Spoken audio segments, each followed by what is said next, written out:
My first question I want to ask you is, I do a fair amount of research regarding soldiers and what prepares them, and I've had a few podcasts with them, and even just living successfully in life, I wonder the role that nature and nurture plays, and then especially one of the raw tests is the one that you're not prepared for, and then you're suddenly thrown into the deep end. And I'm wondering, with like your situation of 2012, where you had your incident of being shot at, where does the role of nature and nurture? Were you born with something that made you capable of surviving that? Was there something in your childhood and upbringing and in your society that helped you prepare to have that? And where do you draw the line with just, where do you see luck and higher power and all of that contribute to the way that you actually survive that thing? So I think in terms of nature versus nurture, I think you're a product of your nurtured environment if you are not questioning it. So if you just accept it, that's how you're brought up, and you only are making decisions based on your immediate influences, then you're guided by that.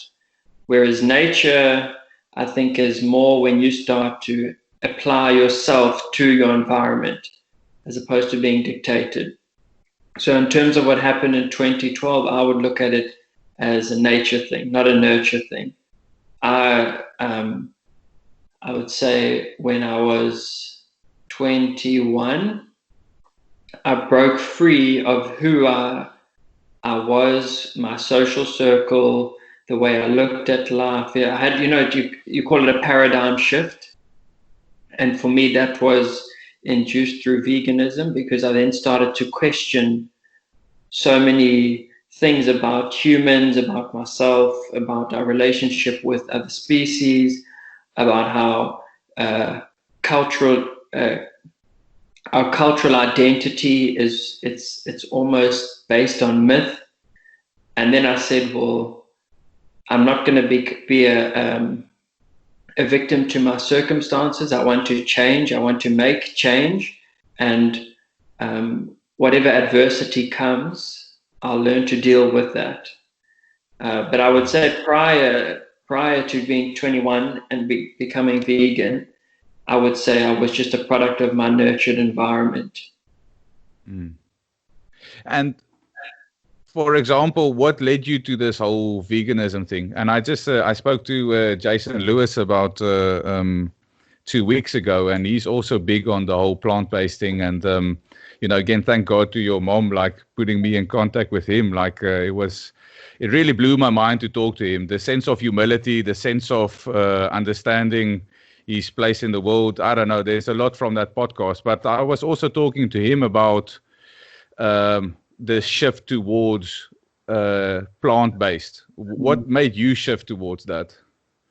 So my shift came, I would say I was always questioning our relationship with other animals, because I love the bush and I have an affinity for nature, but I'd kind of blocked off the impacts we have. And then I remember my gran gave me this DVD. I can't remember what it was called, but it was basically it was like a lot of information condensed into a 60-minute documentary. And it was looking at the impact of how consuming animals and animal byproducts is on our health, on our environment, and then most importantly for me at that time was animals. And one of the stats I remember is they said 99.99% of all animal cruelty is inflicted on the animals we eat. And I'd never thought of that. I'd always thought that the animal cruelty is what you see happened at the SPCA when dogs are abused, or where pets are abused, or when they poach rhinos. It just never entered my mind that every cow, pig, chicken that has ever entered the food industry has gone through pretty much torture through its whole life. And then when I heard that, I was like, well, I'm against animal cruelty, which I think the majority of people are. most of us are against all forms of violence and oppression, whether it's on humans or animals. And I just said there and then, I said, well, if I'm going to be true to who I am, I need to pursue this and I need to follow it. And it became a very uncomfortable journey because my character started to change. The way I looked at life started to change, the way I started to interact, and it became like this snowball because you get a glimpse into this industry that's pretty much, I would say it's like the foundation of human civilization.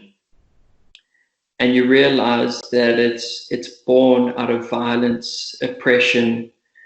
And then the deeper I started to go, I started to become very resentful towards the system, but then also the people who prop that system up, being the consumers, being the farmers, being the abattoirs, being the scientists who do testing on animals, the fashion industry for glamorizing animal skin or silk.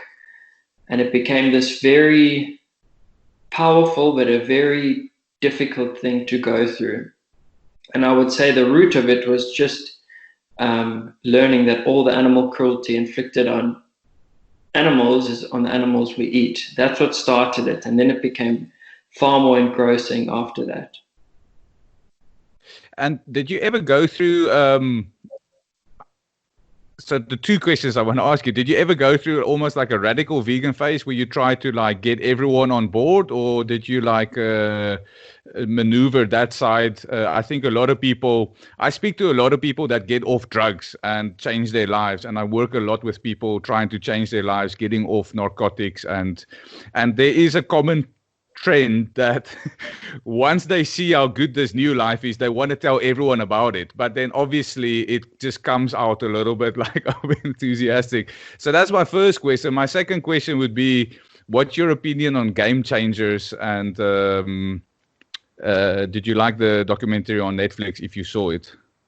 So in terms of the radicalism question and drawing comparisons to drug addicts, you have to remember that most drug addicts are only really hurting themselves. Whereas when someone is eating animals, so the best description is like being a drug addict is a personal choice, but it can have impact on your family, but it roots down in a personal choice. Whereas eating animals is not personal because there is a victim on the other side. So you have to look at it as a form of oppression. It's like if someone came, or you could look at slavery as a good example. Slavery was institutionalized for centuries, and we could still argue that it exists now, just in a different form. But slavery was justified by, it's good for the economy, but it was never looked at from the slave's perspective. So I think the important thing you have to realize is that veganism is not a personal radical choice. I think there's radicalism, and I would like to say I'm part of that radical movement because I think it's a very necessary change. But it's not like me telling you, jump on board because you're going to have a better life. It's more saying you need to stop thinking of yourself through this because there are hundreds of animals who die in the process just for you to have a bit of satiety at the end of your fork or to wear something nice. And I find that most of everyone I encounter agrees with a lot of the principles of veganism. Like if you think I can't think of many people who can justify wearing fur or poaching rhinos or animal testing on dogs or cats. And then when you start to push that and you start to see, well, this happens on a whole lot of other species and a lot of it you are a contributor towards, it becomes uncomfortable, and then it's what they call cognitive dissonance. It's when you get confronted with a reality that you don't want to face and you're left with two choices. Either you can change the reality to suit what you're already doing, or you have to change what you're doing, which means accepting a new reality. And it's far more difficult to change your perception of reality than it is to just accept it and blame the messenger. So I've been called radical my whole life by not my mom, but other parts of my family, friends. I had my girlfriend left me saying the same thing. And when I look at it, I've never seen it as radical, but I thought it was more just holding a mirror up to actions. And it's the same mirror I had to look at. And it's uncomfortable. It's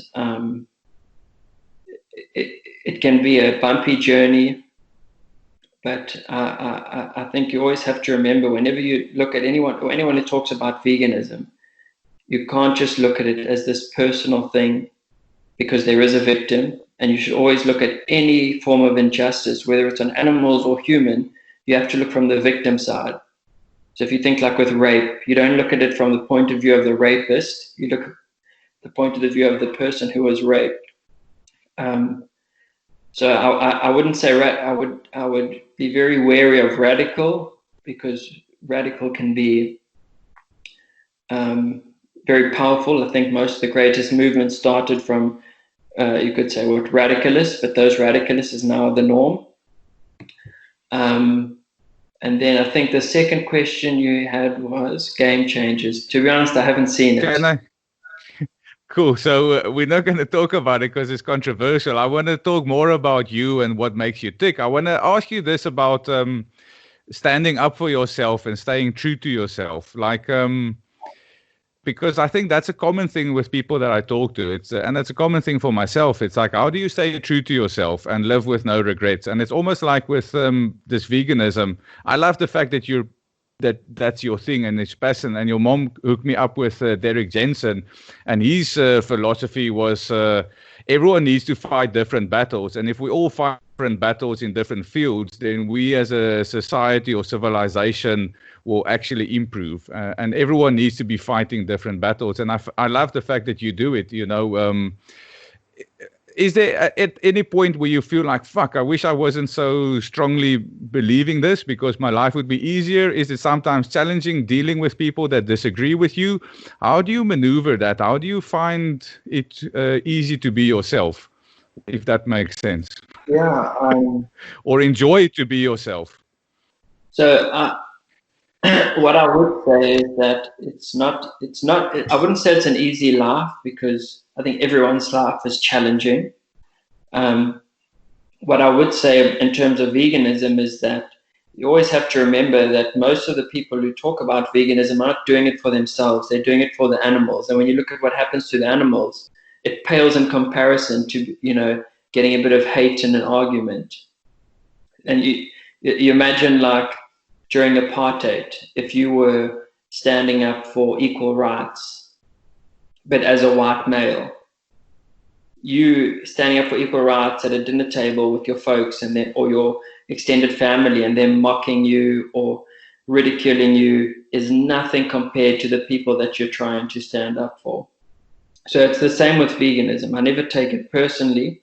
I do get irritated with ignorance and stupidity, because there seems to be a lot of that, especially when it comes to anything in terms of veganism. And then I think the coping mechanisms I have to deal with that is I don't know how to. I really just don't care. I don't give a shit about what people think of me, because when I was miserable in my life, like drinking, you know, like living the traditional stereotypical white male in South Africa, chasing girls, drinking, watching rugby, doing bras. I had a lot of support. I had close friends. I had friends who liked me. I had attention. Parts of my family liked me more then. Then when I changed, I stopped drinking. I became a bit more not serious about life, but more introspective.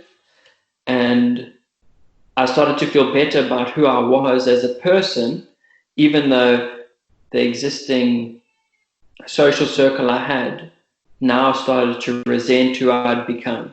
So it was like a conflict. It's like, well, you feel better about who you are, but now all of the people around you don't think that. They either are irritated by you, they want to, socially distance themselves from you.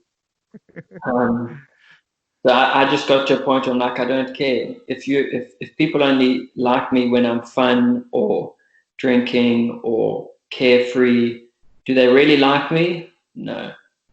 So then I just grew. I wouldn't say I just grew. I didn't grow thick-skinned, like where I became oblivious to it. I just stopped caring because I realized that the people that judge you are just as lost or seeking comfort in some other form. So I really stopped caring. I think that's one of the best things I have. And then what amplified that was when I got shot, when I almost lost my life. Because even though I stopped caring about what my friends and like family thought about me, I was always a bit concerned about authority. You know, like an authority complex where you cared about what you think important people think of you.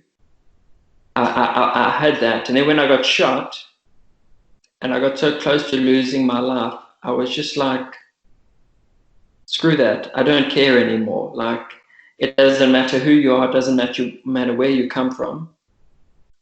I don't care what you think of me. And then the result of that is I often get called that I'm brash, that I'm too forward, that I can be insensitive, I can crush spirits, but yeah, I just stopped caring. I think that's the best advice, is you just got to not care.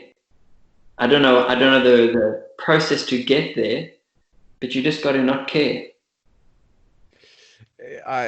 Well, just to relate to a little bit. So, your mom said I should maybe be more vocal about it, but so I haven't drink and drugged for coming up to almost 18 years now. So I was quite. It was a bit of a problem when I was younger, and I went through some processes where I had to decide that this is problematic. And later this year, it will be 18 years with no drinking and drugging, and it's a little bit a similar process where, once you leave that, people don't maybe want to hang out with you more. And if you tell them why you do it, then they frown. And it's like, well, I'm happier. It shouldn't fucking matter. I'm happier. I'm better off. And if you can't be happy for me, then basically screw you. And it was a very weird process, and it was quite lonely for a long time. And then it took a long time to like get into this new rhythm. And then obviously I meet new people who are like-minded that likes this. And it's almost like a snake that have to shed their skin and then they can actually just be themselves. And it's weird. Like, I live in Stellenbosch, so it's a very small town.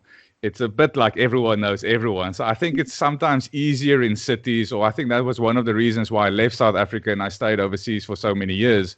It's just so much easier to be yourself once you almost like remove yourself from your society or from your home, but like personally mine, just because Stellenbosch is a small town. They're never going to change their outlook, really. It's going to maybe take 200 years. And but that's something, again, very personal for myself. So it doesn't really matter. Yours is a little bit more of a fight and a battle. And, you know, I think that's a little bit more like I can walk away and say, I don't care what you think. Where if you say that, then it's like, well, it's almost like, it'd be great if you could just change your mind and join this whole idea of living in harmony with everything around us. I don't know if that makes sense. What's even more irritating is that I find that most of the stuff that I stand for, people agree with. It's not a foreign concept. That's the crazy thing. It's like you can have a conversation with even a hunter and you can get to a point where you agree, but then there is a point where they just, I don't know, they just lose any logical application and just go back to their roots. Maybe their dad taught them to hunt and it was a significant bonding experience, and they're too tied to the action to actually look at the implication of what they're doing. Whereas what you went through, I think you would think, well, I would say what you went through is far more personal, because it was like your own, not say demons, but it was your own internal dialogue that was leading you to a path that you weren't fulfilled or you weren't happy in, but you maybe got admiration, or maybe you got social acceptance, but you just didn't like it. And then you have to somehow overcome that to be who you wanted to be, and then have to deal with that social ostracization, which is always short term. And when you said you left to Poland, I did the same thing coming to Cape Town. I came to Cape Town because I wanted to get away from Durban and the people I grew up with, and the life that I looked. It's like I could see. It's similar to Stellenbosch. You can see where your life is going to go by just looking at the generation in that group. I saw that clearly in Durban, and I thought I needed to escape it, because I thought that I was a product of my environment, and I could only be combative towards it for so long, and then eventually I would just succumb and just end up where I saw the older guys that I grew up with. So I did the same thing, but then I realized it's not, for me personally, it's not. You can change your environment multiple times and it gives short-term comfort.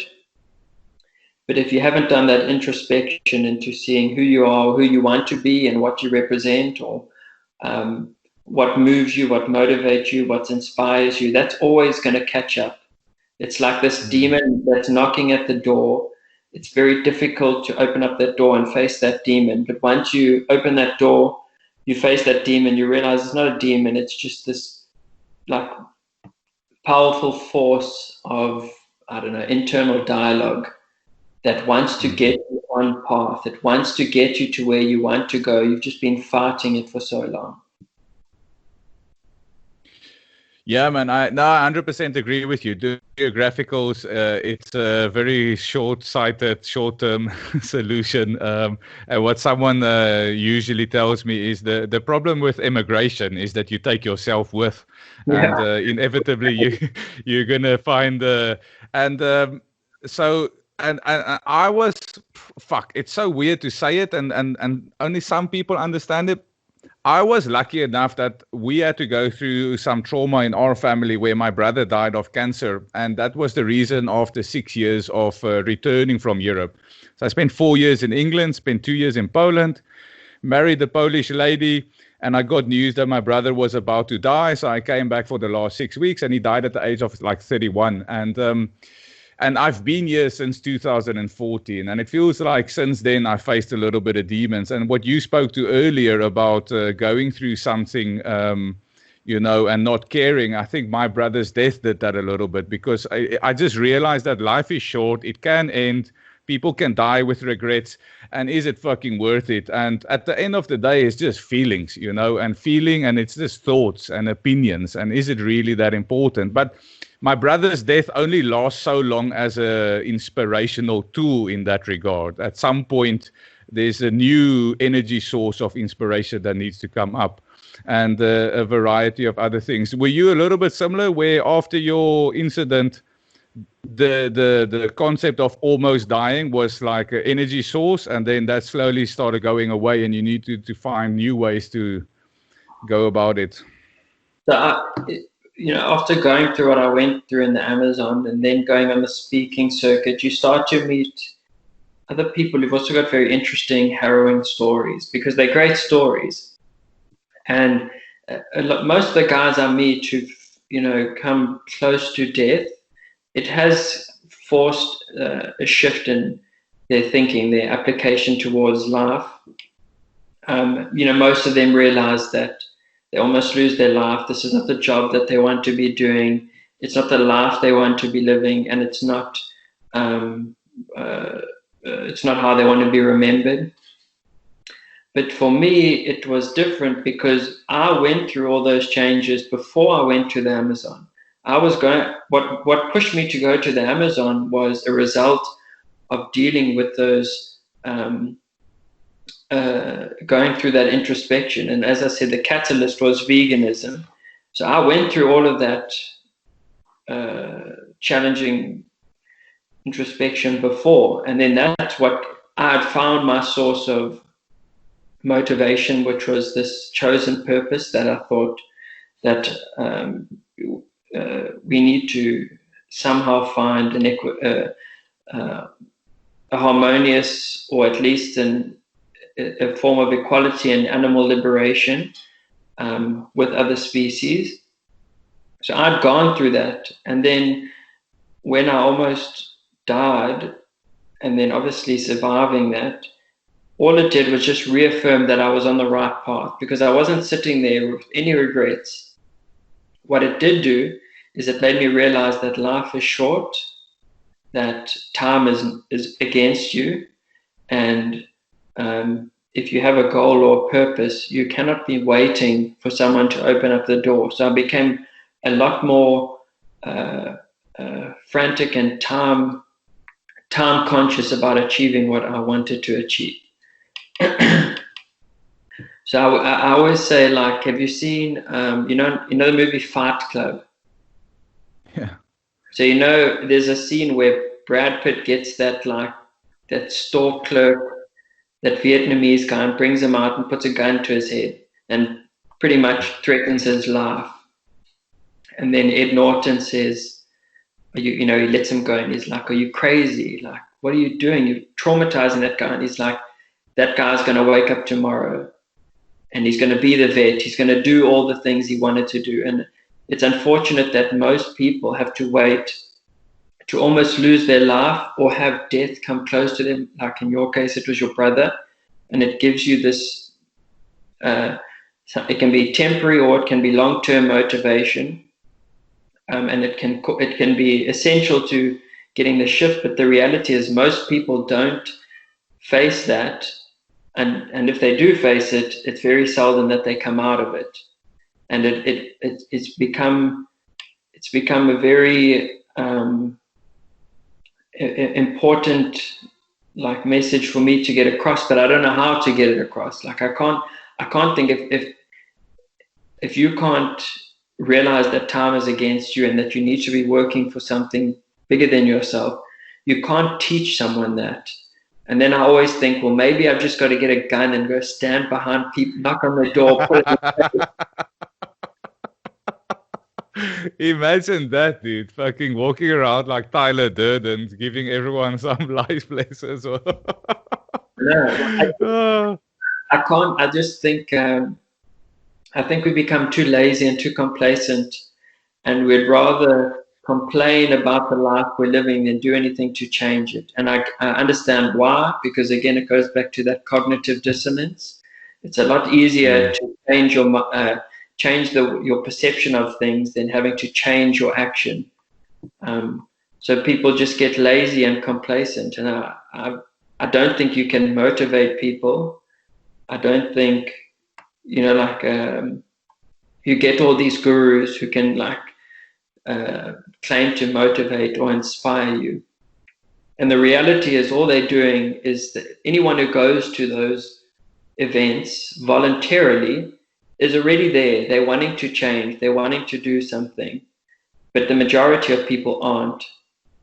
And even if you had to bring the best motivational speaker on earth and live with them, if there's no voluntary decision to actually want to make a change or to want to do that introspection and go through that discomfort, it will never happen. Then you got to resort to the gun in the face.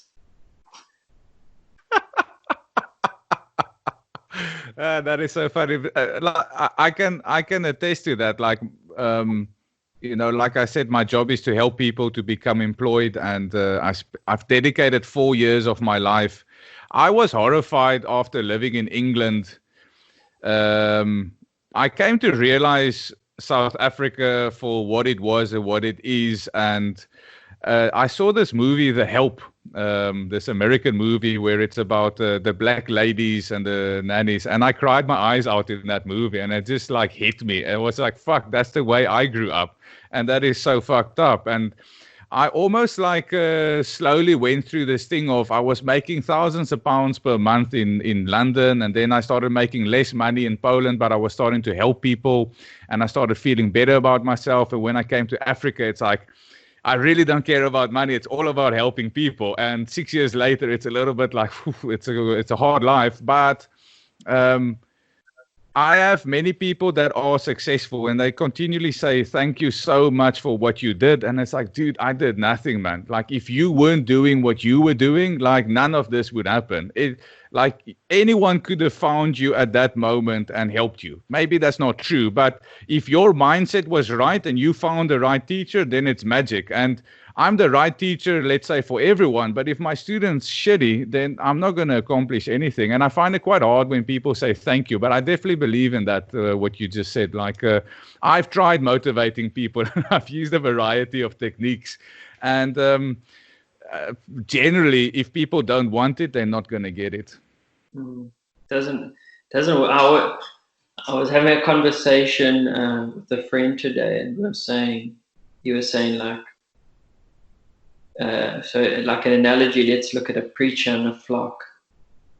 Who do you give credibility if the flock does something good? Is it the preacher or is it the flock? And it's like a chicken and the egg scenario. When something great happens in someone's life, do you give credit to the person, or do you give credit to the person that paved the way, or let's say was the catalyst to get them moving? I don't know. It was just it's a similar thing that you're saying. No, exactly, man. It's yeah. I don't actually know how to answer that. I just want to, like, I wanted to say it earlier, but I'm just going to get it off my chest now. I just want to say thank you for the podcast because, we spoke about how to use inspiration from my brother's death and stuff. And then, like about half an hour before the podcast started, like I had to pay some bills and I had the most intense, wave of financial stress come over me. And then I spoke to my neighbor and I'm like, but you know what? I'm talking to a guy in half an hour that was shot 5 times by a shotgun. So you know what? If I put my life into perspective, like I'm rather fucking dealing with this battle than with that. And I think that's one of the reasons why I do my podcast, because I regularly talk to people that either they are or they were, or at some point they had an experience that was way more difficult than what I'm facing. And it's helping me to have a healthy perspective about life, that at the worst moments, there's so much to be grateful for. So I just want to say thank you for the opportunity to talk to you, because today, and obviously with the research going on you, it's a bit like, you know what, life is unfair and fuck it's shit, but at least I'm not in the Amazon fucking being gunned down by 2 motherfuckers and, parents and family stuck all the way on the other side of the world. So yeah, man, thank you for doing this. What I will say there is, whilst I think perspective is good, I don't think you should ever undermine where you are, because everyone's problems are different and they're relative. And even if like my problem pales in comparison to someone who lives in a constant state of oppression. So I think perspective is good, because if you look at it, when I see it as that knowing that people can get out of worse things should just be a source of inspiration that you can overcome your challenge, but it doesn't diminish that challenge that you're encountering, because I think everyone's challenge is to overcome whatever adversity they encounter. And I think life is based on a succession of adversity. Sometimes it feels like it's getting worse and worse, and then often it feels like it's getting better and better. But I think it can be dangerous when you underestimate where you are by judging your experience based on someone who's gone through something worse. And the difference between, like, even though I went through the Amazon, I still have issues now, but my approach has not been to undermine the issue, because I always look at an issue as an opportunity to change. So when we have, like, in the business, financial stress, I then always say, well, the stress is not related to, shit hitting the fan. It's because there would have been bad planning, bad forecasting. There's always a story that leads up there, and most of the time you ignore that story. So now I've just gotten to a point where whenever I'm dealing with a challenge, even now, I don't sit back and say, well, you've gone through worse in Amazon, because it still feels real today. And sometimes it can feel quite constricting. I just sit back and I'm like, well, what is the worst that can happen? Okay, if you have no money, you end up on the streets. But that's never going to happen because I have family, so that's not the worst case scenario. And I would run through the worst case scenario, and then I kind of get to the point where I'm like, okay, well, even if I hit that worst case scenario, it's only temporary. I know that I have let's say I self-delude myself into thinking that I'm intelligent, I can work through adversity, and I can overcome a challenge. But I do think it becomes very, very, not dangerous, but slippery slope. It can become a slippery slope when you undermine the challenge you're going through now, if you're comparing it to someone else who's gone through something worse. Yeah. Well, I 100%, again, I agree. I think the only reason why I compare it to you, it's my brother nearly died a couple of weeks ago in a oil fire in his fucking kitchen, and he's stuck in Vietnam, and we stuck here, and it's it was a bit of a close call, and it's what reminded me of that, and then 5 days later I spoke to your mom on a podcast, and what the similarity was that you have a family member who you love and care for in another country, and something so severe has happened to them, and you can't get to them, and the information is not getting to you, and you don't know what the fuck's going on, and they're not getting the correct medical treatment, and then it's a bit like all of this, and that uncertainty. So a few things, and then a week later, my cat nearly died because it had a thorn. And it's just like everything started piling up, and then and I like to then, at horrible moments, I like to look at people who's gone through worse stuff, and I'm like, you know what, they went through it, they survived, and even if I walk out with a few scars on my heart and whatever, it's fine. So I periodically use it to help me, to say like, it's fucking shit, yes, acknowledge it, and then almost like give myself time to feel it, but I don't want to spend too much time in. It's a fine line between being very compassionate to myself and then going into self-pity almost. Like, I find that quite hard. So I use other people's experience to lift me a little bit. I think, as I said, it can be a good catalyst, because it can remind you that you can go through this too. But it doesn't undermine that it doesn't like dilute that you're feeling hurt or sad. I think self-pity can become quite damaging, because that is it. It's like I always look at your emotional spectrum. Where in your emotional spectrum forces responsibility onto someone else, or where does it force responsibility back onto you? Any emotions that you experience that force responsibility back onto you can be serving, they can help you. If you start to try build hope through support outside of you, it can become very damaging. And I think that's where self-pity, because you pity yourself expecting that someone will lift you up, as opposed to going the other route when you're feeling bad and saying, well, even though I didn't choose these circumstances all the time, I'm still here. I still need to get out. I still need to figure out what to do.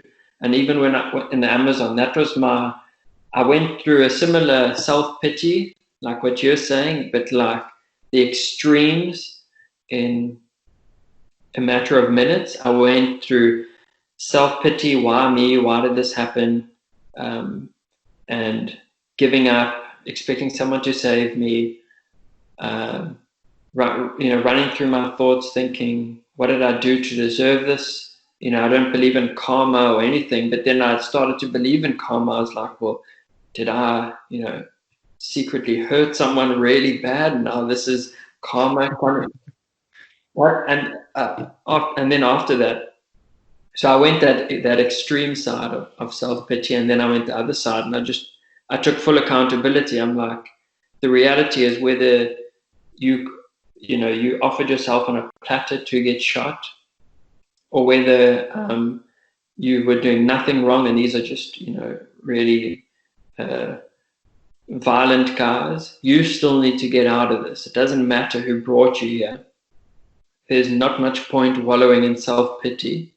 You need to find a way out. You need to overcome this. And I think after that, every time now, if I start to feel self-pity coming in, I automatically say, there is a reason why you're here, and you are here. You need to, speak in my internal dialogue. I need to get out of this.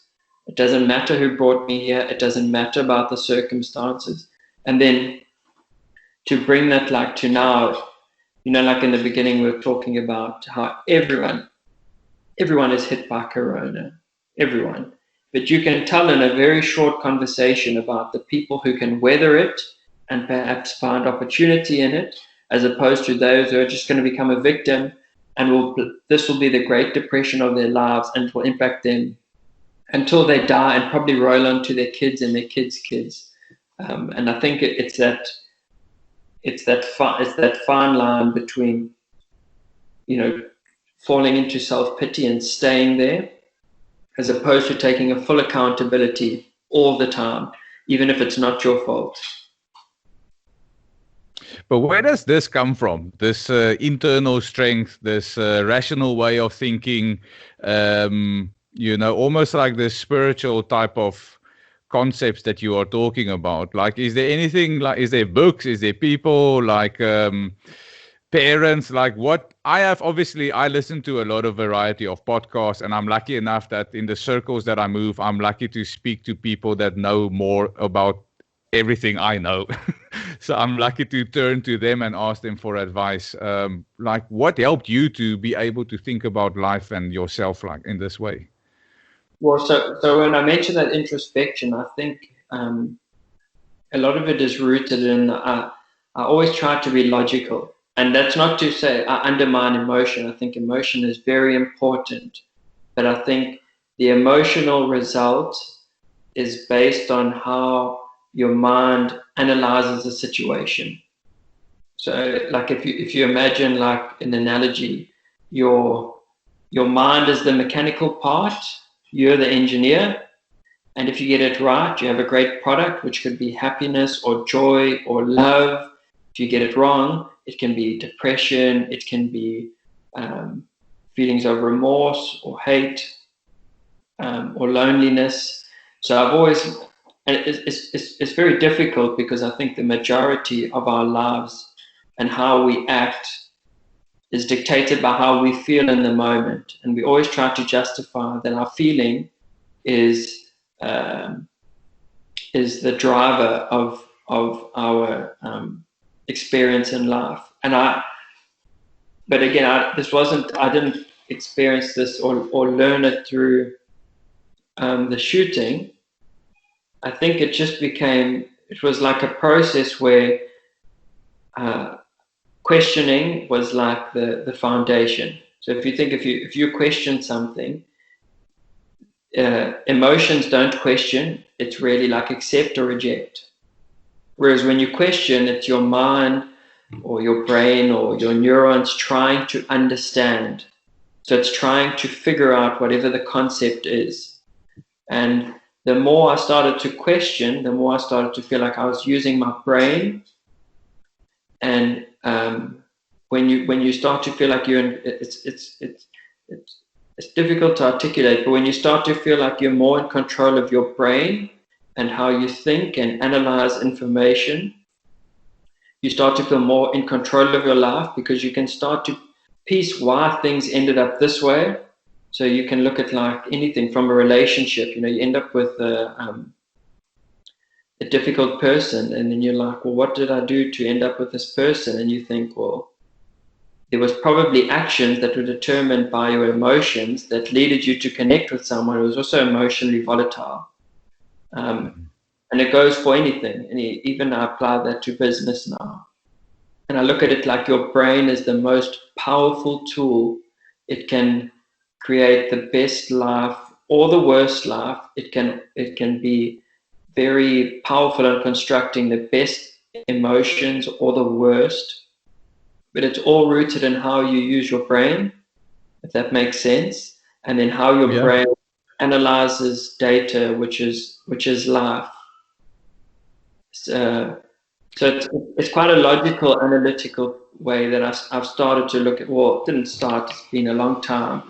And I think it got there because I used to listen to we used to be a big fan of like Tony Robbins, Deepak Chopra, Eckhart Tolle.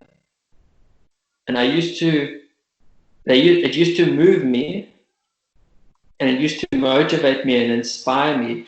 But it was always appealing to the emotional side of me. It was telling me the things I wanted to hear, as opposed to people telling you the things you need to hear. Because often the things you need to hear is very uncomfortable, and you don't want to deal with that. You want to go to the people that appeal to your emotional triggers, right? And I then started to realize that these guys are talking a load of crap. Like, they don't have it figured out. They think they do, and they got a following, but then it's like, well, they just have an authority position, and they've got a lot of people that believe that these guys are more advanced. And then I started to question that. And then that's when I got to the point where I started to then also filter the information. I was like, well, if my source of information is like inspirational speakers or people writing books, you always forget that they have an agenda, and most of the time the agenda is to sell you. So then what I started to do is I started to change my source of information to lectures, like just university lectures, talking about biology, talking about diet, talking about environment, talking about just random topics, but they're just talking about the data. This is the data we saw. This is the conclusion we think the data leads to. And then the more you listen to like, I would say, when your sources of information become more analytical and just structured around the data of the topic, as opposed to the character of the person providing the information, that then starts to change your mind, because you then start to look at the words as opposed to the people saying the words. And I think your emotion, looking at the person, when you use your mind, you're looking at the words, their dialogue, their intellect, and how they can structure the information to make sense. Does that make sense? It definitely makes sense. Like, there's three questions that pop out for me. The first being like, if you had to, I always say to people, like, I like to use this analogy. Like, imagine you play Street Fighter and you have to choose a character. How much agility, strength, speed? Like, I don't like to put labels on myself, but I would like to say I'm 30% narcissistic, I'm 20% codependent, I'm 80% brave. Like, emotionally, I do have more emotional side than mental side. I have a lot of both. And I think obviously my intellect or intelligence, if that does exist, that allows for a lot of thoughts. But I'm a very emotional person. So my first question is, did you used to be a more emotional person, or have you always been this mellow? Secondly, it's have you noticed that being a little bit more distant from people, being in the outdoors, is there a correlation to happiness? I see you're not very active on social media. Does it make you happier to be a little bit distant from people? And then, I don't know, it's just a comment, but I always wonder about Tony Robbins and these guys. I'm a bit like, show me what you've done other than just talking in front of a lot of people. Like, you're great at talking, and I'm also great at talking, but I can show you physically what I've done. I've built mountain bike trails. I can show you people who I've helped through difficult times in their lives. I've whatever. Did you find a similar thing where you just got to the point like, what the fuck did you accomplish other than talking? Not to be rude, I'm obviously saying this in jest now. Yeah, so the first one, I used to be emotional. As I said, I think our foundation is emotional because in order to actually use your mind, there's an application there. There's no application to being emotional. You just feel everything all the time. And then it goes back to that nature versus nurture. Nurture is the emotional side. Nature, to me, is the mental side. And it's not like I wasn't clever at school. I was lower grade on everything. It's not. I don't think intelligence is there's no yardstick to measure intelligence. It's how you use your brain. That, to me, is the only thing that matters. And when you realize we all have the same hardware, like we all have a brain, and you could argue that some people who are disabled don't have the application of the mind, which I understand, but that's a very small minority. The majority of us have a brain that functions the same. We can analyze data the same. Not to say you have to sit there like a scientist and be scientific about everything. Although I'm very for having a scientific explanation. It's just more analyzing the situation. So letting your mind do the rummaging around the situation, as opposed to your emotions pulling you through the situation. If that makes sense. So I was emotional. Yeah. I think most of the people I still meet now are very emotional. Because I think to start using your mind again, it becomes it's that introspection. It's like that's what causes you to get there. Because in order to go through the introspection, you have to be questioning yourself. And when you question yourself, often you can be sitting in a room by yourself and ask yourself a question that leads you to not feeling so good about yourself. Like you can just say, well, why am I still single? And then your emotions can just be like, take over and just be like, oh, it's because you're ugly or you're not fun or whatever. But when you learn to bypass that and you use emotion as a reward, so I use it now. I build up, so I analyze the position I'm going, where I want to go. I try to be more strategic about it, more analytical. And then when I hit that target, I revel in that feeling. Like I feel that high. And then it goes to the opposite. If I get to a point where, I wanted to be here at this time and I don't feel there, I feel guilty or I feel a bit depressed. But then I'm like, well, you feel depressed probably because you didn't analyze or you overlooked certain things. And that's why restructure, organize, and get back to it. I think everyone's emotional. I think it's about whether you want to use your brain, which you can. I think everyone can. It's like you've got a Ferrari which is your head, that can literally, you look at any great human accomplishment. It was just thinking. It wasn't the person. It was just how they thought. Whereas the emotion, every single person can go through the same emotions if that's all that's leading them. Everyone feels good. Everyone feels bad. Everyone feels sad. Everyone feels love.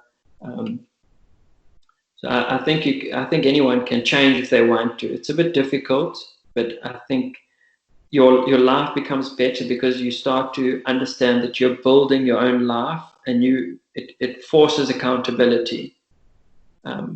And then you can also channel your emotions to really feel good in the good times, and then go a bit more analytical in your thought process in the down times. So that was the first question. What is the second one? As you disconnect from people and move away from them, do you find that you become a bit happier? So let's say the central philosophy that is rooted in everything I do, and that I most firmly believe, it's a school. So Derek Jensen's a great example. It's called anti-civilization. It's that civilization is the most catastrophic thing that has ever happened to humans and animals. And then if you go one step behind that, it's domestication. And then if you look at anthropology, they say the happiest humans to have ever existed were those that were nomadic gatherers. Like this idea that we were hunters is like it's a masculine myth. It's not true. We were hunters and maybe part-time scavengers. Also not hunters, scavengers, gatherers, scavengers. So the happiest that the human, the modern day human, we're like a 50,000-year-old species. We've got a far longer history, but if you just look at us over the last 50,000 years, not much has changed. The happiest we were is when there was no domestication, there was no civilization. Communities were small, so we were nomadic, we were a social species. And the reason why they say we were the happiest is because we had the most access to time. So you would spend like 2 or 3 hours a day getting your food, and then the rest of the time it's just socializing, which is what we are. You look at every ape as a social species, as are we.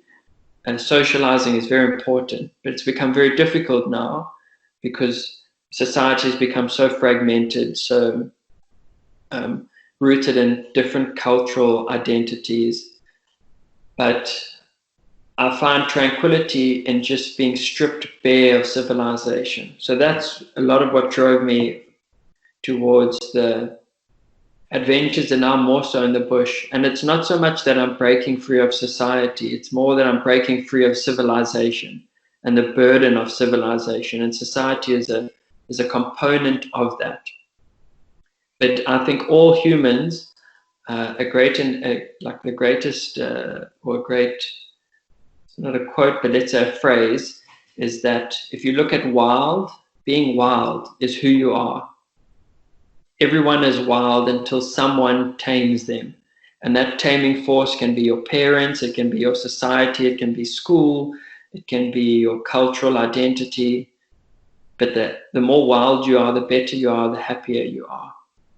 And my quest now is to just to rewild myself.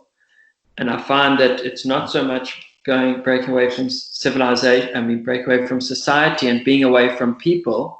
It's just being in the bush and having nothing, just being stripped bare. And there's a bit of like a detox period where your immediate environment changes, but your mind is still left back in the office or back at home or back with the family. But after a few weeks, I've learned to strip that. And then I just feel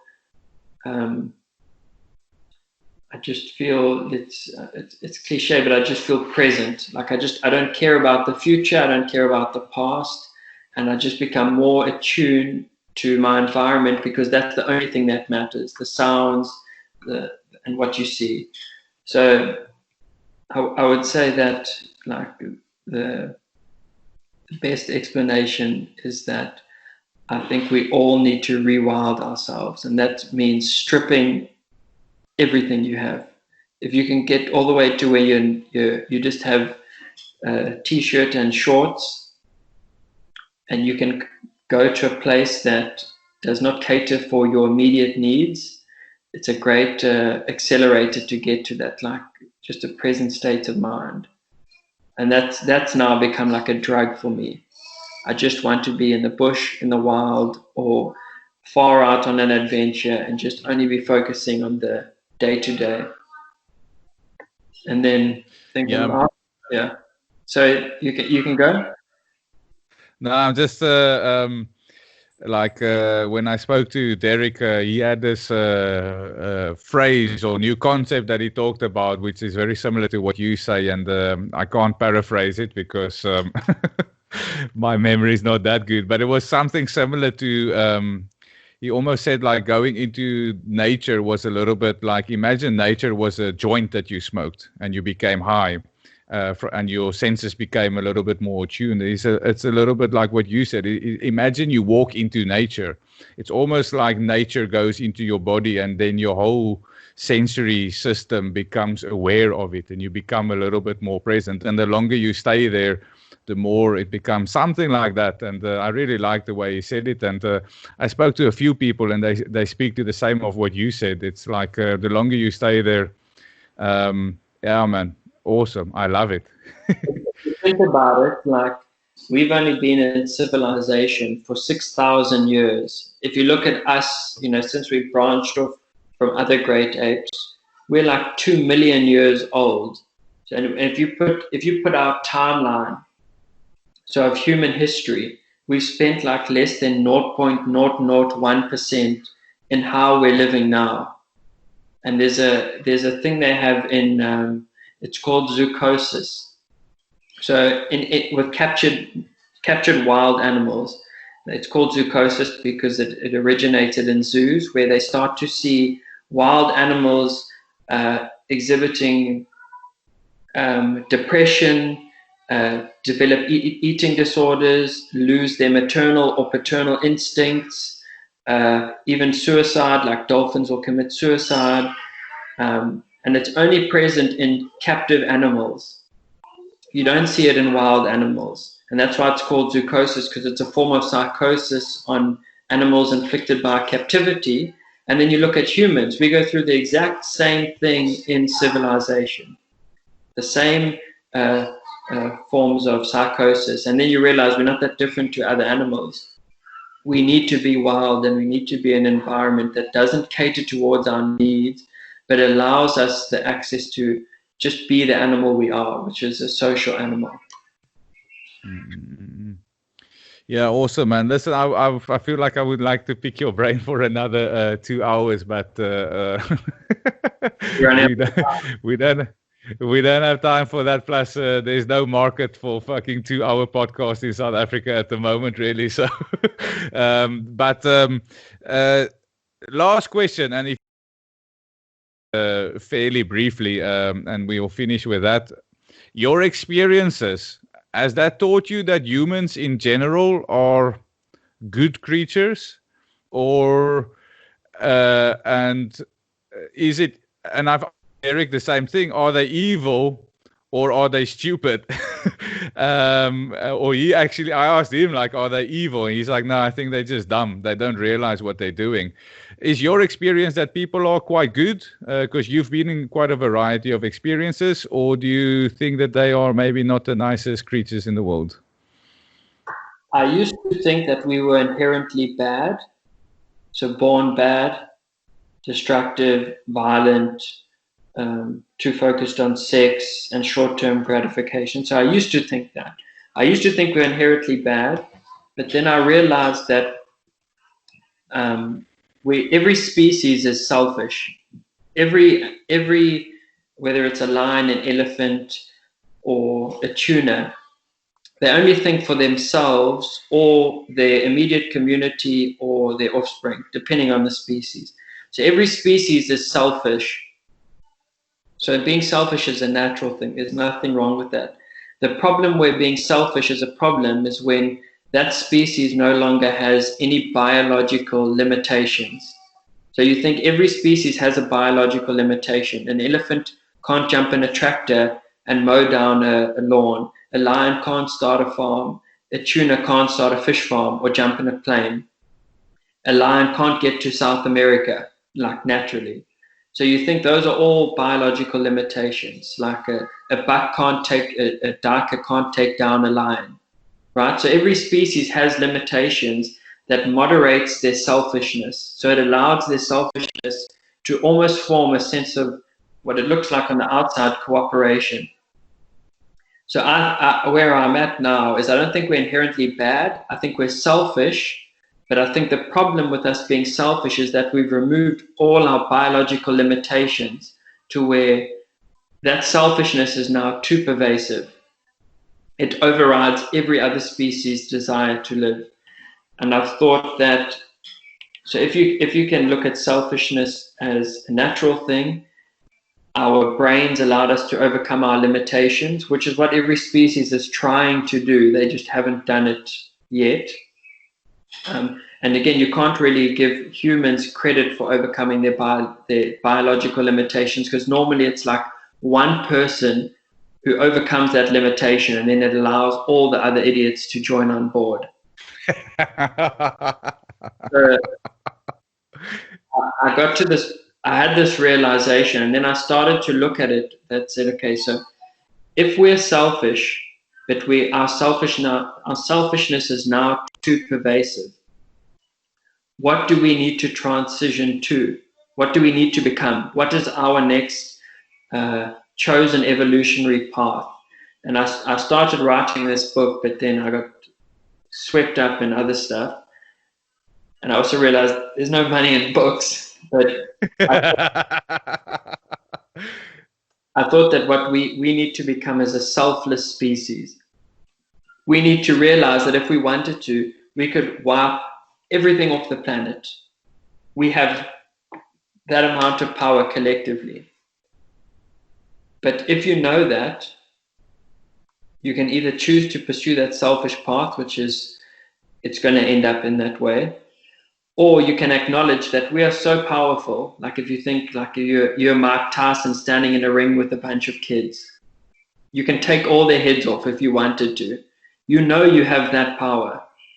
If you continue to act with those selfish instincts, you will wipe out all those children. Or you can just sit back and say, well, maybe we need to retreat. Maybe we need to start stepping back.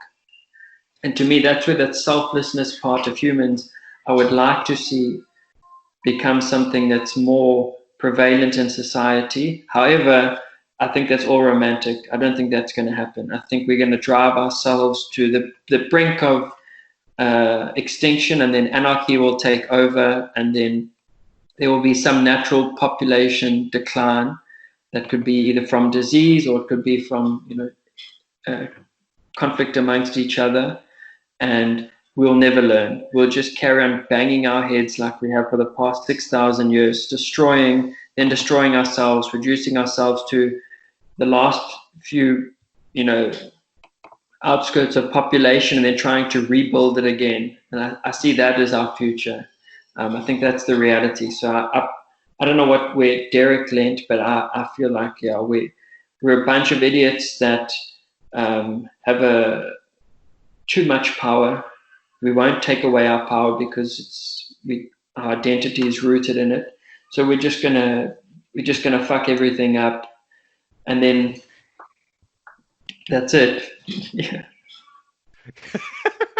Let's finish on that fucking high note. No, dude, I love it. I think Derek is pretty much on the same. I didn't get that deep into it with him. I spoke to him for about an hour, but I unfortunately tend to agree with what you say, and I think unfortunately that is slowly. But I'm trying to stay ignorant of other people's ignorance, if that makes sense. It just fucking drives me crazy to sometimes look at people. Dude, it's been such a treat, man. Don't go offline. I'm gonna just press stop recording, and then I just we'll have a couple of minutes. But thank you so much, man. This has been fantastic. Thank you. You know what I liked about this the most is that we didn't talk so much about the adventures. We just talked about philosophical ideologies that we share. It was refreshing. Thank you. Thanks, man.